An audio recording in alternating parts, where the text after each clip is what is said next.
Hi everyone. In this video, we will show you how to move your personal Facebook ad account into the Business Manager. Open the Facebook website and log in to your account. On the other tab, go to the Business Facebook website. It will show you your username along with your profile. On the other tab, open the Ads Manager Facebook website.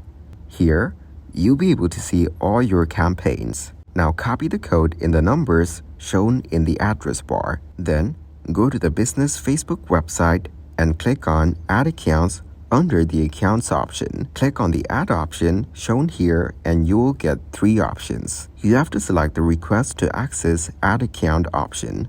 In the given box, paste the code that you have copied. Click on Next and enable the partial access along with the full control option. Hit the confirm button and you're done. Thanks for watching. Like the video and subscribe to the channel for more content like this.